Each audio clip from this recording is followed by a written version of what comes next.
The desert airfield lay in darkness, the horizon still a thin line between black and violet. Engines coughed to life one by one across the hard-packed sand. Ground crews moved with flashlights hooded low, their silhouettes cutting through dust and prop wash. In a few hours, 177 American heavy bombers would be deep over Axis territory, farther than any 8th Air Force formation had flown in Europe.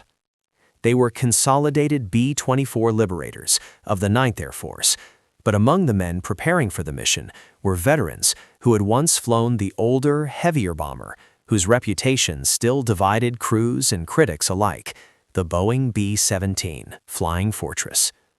By mid-1943, the B-17 had already endured a year of daylight bombing over Europe. Its high-wing, 4 Wright R-1820 Cyclone engines and 13.50 caliber machine guns had earned it the name Flying Fortress. It cruised at 25,000 feet, carried up to 8,000 pounds of bombs on long-range missions, and was designed to fight its way to and from the target in tight defensive formations. Yet inside the Army Air Forces, and certainly among German fighter units, another view persisted. The B-17 was large. It was slow compared to single-engine interceptors. It burned when hit in the wings. Against concentrated anti-aircraft fire, Flak 88s firing timed fuses into dense formations, it seemed less fortress and more target. The reputation of the B-17 would not be decided in one morning. It would be forged across hundreds of missions, in freezing cockpits, in burning fuselages, and in rare cases when a single aircraft absorbed punishment that defied belief and still came home.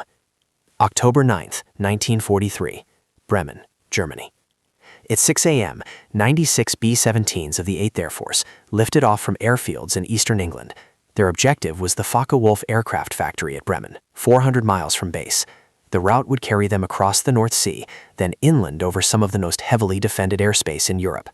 The B-17G variant, now entering service, carried a chin turret beneath the nose, 2.50 caliber guns, operated by a gunner lying prone. Earlier models had proven vulnerable to head-on attacks.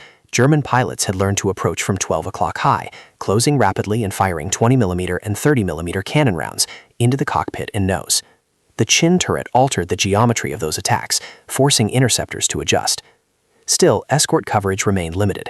The P-47 Thunderbolt could accompany bombers only part way before fuel forced it to turn back. The long-range P-51 Mustang had not yet fully transformed the air war. For much of the journey, the bombers would fly alone. Over the target, the sky filled with bursts of black flak. Each explosion marked a shell detonated at altitude, fragments spreading outward at supersonic velocity. A B-17's aluminum skin, 0.032 inches thick in places, offered no resistance to shrapnel traveling at thousands of feet per second. One aircraft from the 381st Bomb Group took multiple hits in the right wing. Fuel streamed out in vapor. The top turret gunner reported a fire near the outboard engine. The pilot held formation. Leading the box meant isolation, and isolation meant death. German fighters pressed in waves, Messerschmitt Bf-109s and Focke-Wulf FW-190s, armed with cannon capable of shattering a wing spar in seconds. The B-17's defensive doctrine relied on interlocking fields of fire. From above, from below, from either beam, at least 3 or 4 guns could usually be brought to bear. But the system depended on cohesion. Damage broke cohesion. By the time the formation cleared Bremen and turned west, several fortresses were missing. Others straggled, trailing smoke. It was during these months, late summer into autumn 1943, that the argument over the B-17's survivability reached its peak. Losses mounted during deep penetration raids to Schweinfurt and Regensburg. On October 14, 1943, 291 B-17s attacked ball-bearing factories at Schweinfurt. 60 were lost. Hundreds of airmen were killed or captured. German propaganda broadcast images of falling bombers, wings sheared away, fuselages spiraling earthward. To the Luftwaffe, the heavy bomber was a blunt instrument, impressive but vulnerable. And yet, amid the losses, individual aircraft returned with damage that engineers struggled to explain. December 20, 1943, near Bremen. Second Lieutenant Charles L. Brown piloted a B-17F named Ye Old Pub of the 379th Bomb Group. His crew was young. Brown himself was 21. The mission targeted a factory complex at Bremen. Flak struck early. The nose was damaged, the plexiglass shattered, the bombardier was wounded. As the formation approached the target, fighters attacked head-on. A 20mm shell smashed into the nose compartment, killing the navigator and wounding others. Engines 2 and 4 were hit. The intercom failed. Bombs away. Brown attempted to maintain altitude, but the aircraft fell behind. Alone and damaged, Ye Old Pub drifted below the protective formation. German fighters closed in. Cannon rounds tore through the fuselage. The tail gunner was injured. One engine failed entirely. The aircraft lost hydraulic pressure. Oxygen lines were severed.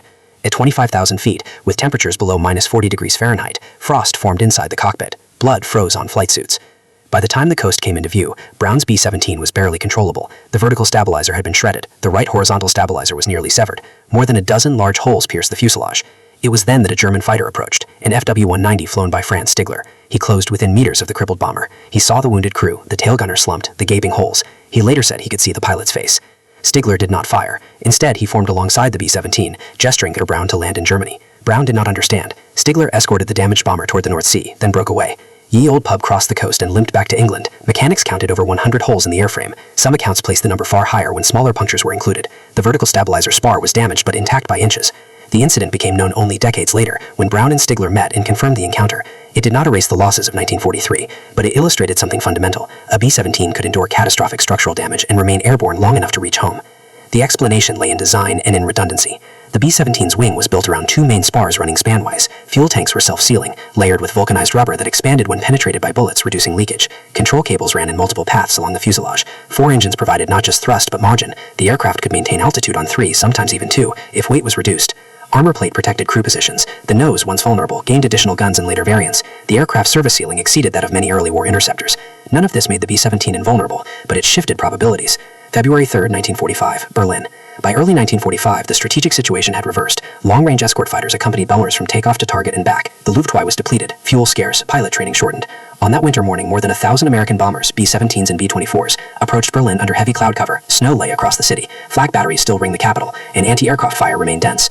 One B-17G from the 100th Bomb Group took multiple flak hits over the target. An 88mm shell exploded near the left wing root. Shrapnel tore through hydraulic lines and ignited a small fire. The crew extinguished it with handheld extinguishers. The bomb run required straight and level flight for nearly a minute, an eternity under accurate fire. Bombs fell through overcast guided by radar. On the return leg, fighters made sporadic attacks, but the main threat remained flak. Another shell burst beneath the fuselage, peppering the belly turret and severing control cables to the rudder. The pilot compensated with differential engine power. Trim taps were adjusted manually. The aircraft descended gradually but remained stable. When the bomber landed at eastern England, ground crews began counting. Large openings in the wings were flak and passed clean through. Dozens of smaller perforations across the tail and fuselage. Fragments with surfaces shredded. The unofficial tally exceeded 900 punctures and tears. Including minor fragments breaks, the number passed 1,000.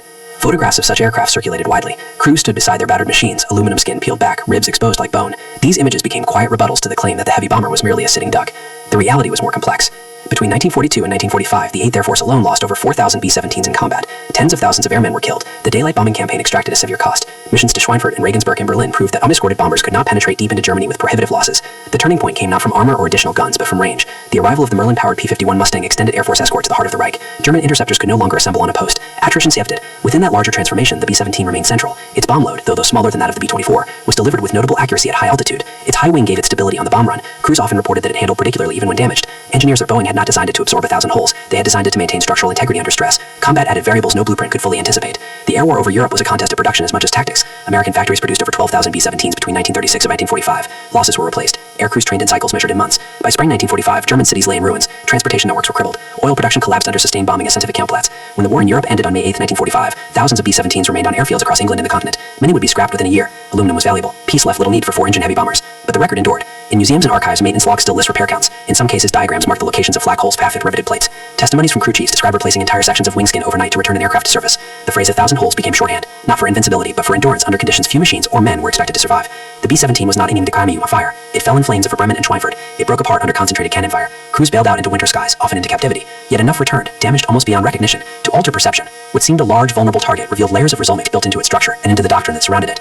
In the final accounting, the heavy bomber offensive remains debated among historians. Questions of strategic effectiveness, civilian cost, and moral consequences continue to be examined in detail. What is not debated is the physical reality faced by the crews: temperatures far below freezing, oxygen masks icing over, the constant concussion of flak, and the knowledge that a single shell burst could end the mission. When one of those aircraft taxied back with wings torn and fuselage riddled, it did not erase the losses of the day. It stood instead as evidence of design margins, discipline formation flying, and the capacity of crews to manage damage under extreme stress. The B-17's legacy is not contained in a slogan. It lies in statistics and in steel. Over Europe, it flew more than 300,000 combat sorties. It dropped hundreds of thousands of pounds of bombs. It absorbed punishment measured in fragments and fire.